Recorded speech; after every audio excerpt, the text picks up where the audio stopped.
देखो भाई, अगर हम किसी बंदे को मैसेज करते हैं तो उसे मैसेज में हम क्या लिखेंगे? हाय, हेलो, कैसे हो, क्या कर रहे हो। इतनी बातें हमारी होंगी। आगे हमारे पास कोई टॉपिक नहीं बचेगा, कोई बात नहीं बचेगी करने के लिए। ज़्यादातर आपने भी देखा होगा, आपके साथ भी यही सब होता होगा। लेकिन इस वीडियो को देखने के बाद आपके पास इतने टॉपिक आ जाएंगे, अगर आप दिन रात भी बातें करेंगे ना किसी से, तो आपकी बातें ख़त्म नहीं होंगी। बस वीडियो को लास्ट तक देखते रहिए और ध्यान से देखते रहिए। इस वीडियो में मैं ऐसी ट्रिक बताऊंगा जिसकी मदद से आप जितनी चाहें उतनी बातें कर सकते हैं। जब भी आप मैसेज करते हैं हाय या हेलो का, तो आपको इसी तरह से करना है। जैसे यहाँ पर मैंने इससे बोला था हाय, इसने कहा हेलो, मैंने कहा कैसे हो, इसने कहा ठीक हूँ, मैंने कहा क्या कर रहे हो। अब ज़्यादातर यहाँ पर आकर कंफ्यूज हो जाता है हर कोई। तो यहाँ पर सामने वाली बंदी का या बंदे का रिप्लाई क्या आता है, इस पर फोकस करना है। अब यहाँ पर इसका रिप्लाई आया था कि कुछ नहीं यार, मूड ऑफ है, मैं बाद में बात करूँगी आपसे, अभी मूड नहीं है बात करने का। तो यहाँ पर क्या बोलोगे आप कि ठीक है कोई बात नहीं, बाद में बात कर लेंगे। लेकिन भाई, ये जो सामने वाली बंदी के मैसेज होते हैं ना इस तरह के, यही आपको मौका मिलता है उसको इम्प्रेस करने का और उससे बातें आगे बढ़ाने का। अब यहाँ पर आप देखिए मैंने आगे किस तरह से इससे बात की। यहाँ पर इसने कहा अभी मूड नहीं है बात करने का, तो मैंने ये नहीं कहा कि ठीक है कोई बात नहीं बाद में बात कर लेंगे। तो यहीं पर यार आपको ना गड़े मुर्दे उखाड़ने हैं, मतलब बातों में से टॉपिक निकालने हैं। टॉपिक किस तरह से निकालेंगे देखिए। देखो, जब भी कोई बंदी सैड होती है ना, तो ऐसा बंदा ढूंढती है कि उसकी दिल की बातें कोई सुन पाए, वो सब कुछ अपना उससे शेयर कर पाए। अगर आप यहाँ पर वो सब कर लेते हो ना, तो भाई आपका काम बन जाता है। यहाँ पर मैंने इससे पूछा क्या हुआ आपको, तो इसने कहा कुछ नहीं यार, और सैड वाला इमोजी भेजा। तो मैंने कहा अरे बताओ, इसने कहा छोड़ो यार जाने दो।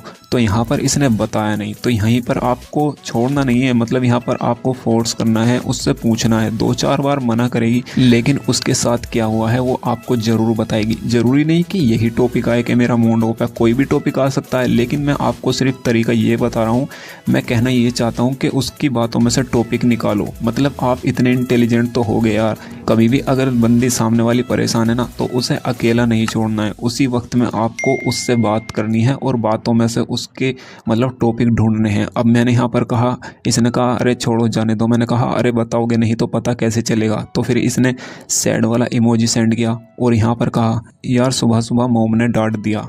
अब यहाँ पर मेरे इतने पूछने के बाद, इतना फोर्स करने के बाद इसने मुझे बता ही दिया कि क्या बात है, ठीक है।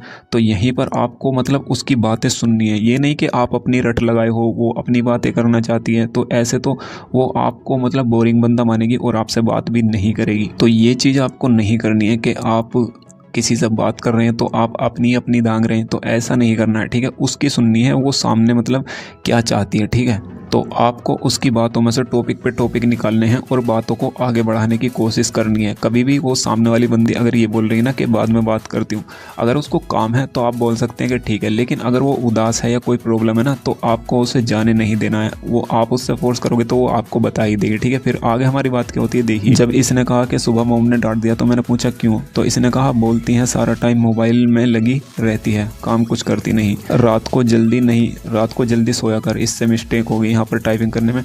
तो इसने कहा ऐसा बोल रही थी। तो यहाँ पर अगर इस तरह का कोई टॉपिक छिड़ता है ना, तो आपको ये नहीं कहना है कि कोई बात नहीं सो जाया करो, ये वो, आपका मतलब ऐसा कुछ नहीं बोलना है। आपको उसका फेवर लेना है, लड़की का मतलब फेवर लेना है। तो यहाँ पर मैंने कहा ओ, लेकिन तुम तो जल्दी सो गई थी रात। तो आप भी उसका जितना फेवर लोगे उसे उतना ज़्यादा अच्छा लगेगा। तो इसने मतलब मुझसे कहा कि लेकिन उनको लगता है कि मैं सारी रात जागती हूँ। तो यहाँ पर मैंने कहा छोड़ो यार, अम्मी की बातों का बुरा नहीं मानते, पेरेंट्स सबके ऐसे ही होते हैं, उनकी बातों को दिल पर नहीं लेना चाहिए। तो आपको उसकी हमदर्दी जतानी है और घर वालों की बुराई नहीं करनी है। भाई घर वाले सबके बेहतर होते हैं, ऐसा नहीं कि आप लड़के के चक्कर में घर वालों को कुछ भी बोल रहे हो। तो इस चीज़ का आप ध्यान रखें कि अपने या उसके पेरेंट्स की बुराई नहीं करनी है, ठीक है। तो यहाँ पर इसने कहा लेकिन यार वो मुझे सबके सामने डांटती हैं, और जब वो मुझे डांटती हैं तो भाभी को बहुत खुशी मिलती है। तो यहाँ पर भी मैंने उसी का फेवर लिया। मैंने कहा उनको तो खुशी मिलेगी ही, भाभियाँ तो वैसे ही ननदों से जलती हैं।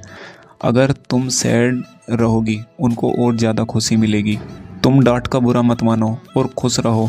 तुम खुश रहोगी तो तुम्हारी भाभी और ज़्यादा तुमसे जलेंगी। तो मैंने इससे ये बोला। तो इसने कहा जब भी मुझ पर डांट पड़ती है वो बहुत खुश रहती हैं। तो देखो भाई, इसकी नहीं सबके घर घर की यही कहानी है। ज़्यादातर भाभियाँ जो होती है वो ननदों से मतलब जलती हैं। तो मैंने यहाँ पर इसलिए उसका फेवर लिया ताकि उसको अच्छा लगे, बेटर लगे, ताकि उसको ये महसूस हो कि हाँ कोई है मेरी बातें सुनने वाला, जिससे मैं अपनी मनपसंद बातें शेयर कर सकूं, अपना सुख दुख किसी के साथ बांट सकूं। तो इस तरह से आपको सिर्फ उसी की बातें सुननी है, उसका फेवर लेना है। यहाँ पर आप देख सकते हैं मेरी इतनी चैटिंग हो गई, लेकिन मैंने अभी तक अपना कोई टॉपिक नहीं छेड़ा कि मैं ये करता हूँ वो करता हूँ। तो आपको भी उसी की सुननी है, ठीक है।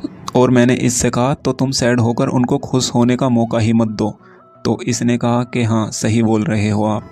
और फिर मैंने इससे कहा देखो ये सब ना सबके घर में होता है, लेकिन लड़कियां मासूम होती हैं और सैड हो जाती हैं, और हम लड़के इतना सुनने के बाद फिर भी मस्त रहते हैं अपनी लाइफ में।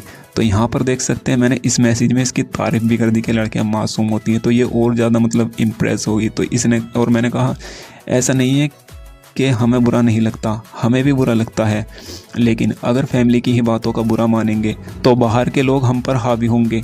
इसलिए अपनी लाइफ खुशी से जियो, किसी को मौका मत दो। और यहाँ इसने सारे मैसेज पढ़े और कहा राइट थैंक्स। मैंने कहा किस लिए? तो इसने कहा बहुत मूड ऑफ था, तुमसे बात करके अब अच्छा लग रहा है थोड़ा।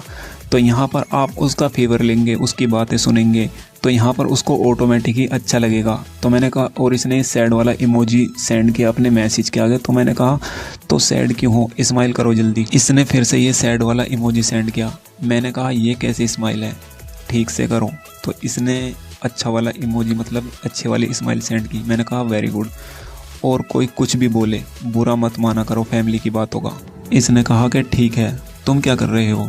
मैंने कहा कुछ नहीं, वेट कर रहा था, सुबह से तुम्हारे मैसेज नहीं आया, सोच रहा था पता नहीं क्या हुआ। तो इसने कहा बस यार इसी बात पर मूड ऑफ था। तो मैंने कहा अच्छा छोड़ो, अब खाना खा लिया? इसने कहा नो। अब देखो भाई, यहाँ क्या होता है ना, लड़की भले ही 17 बर्गर एक साथ खा ले, लेकिन अगर आप उससे कॉल पर या चैट पर पूछोगे ना सामने वाली बंदी से कि खाना खा लिया, वो ना ही बोलेगी। तो आपको भी ऐसा करना है कि जैसे आप उसके झूठ बोलने पर आपने उसको सच मान लिया हो, तो आपको पूछना है क्यों। इसने कहा ऐसे ही। मैंने कहा मुझे पता है मूड ख़राब था आपका, इसलिए नहीं खाया होगा, जाओ खा के आओ आप। भले ही इसने खूब पेट भर के खाया हो 3 टाइम का एक साथ, लेकिन यहाँ पर ये झूठ बोल रही होगी, मुझे इतना 100% श्योर है, क्योंकि मैं लड़कियों को लेकर कभी भी सीरियस नहीं होता हूँ। तो इसने कहा खा लूँगी अभी। मैंने कहा जाओ अभी के अभी। इसने कहा अरे, मैंने कहा जाओ कहा ना। इसने कहा ठीक है आती हूँ खा के। मैंने कहा वेरी गुड। इसने कहा बाय। मैंने कहा बाय।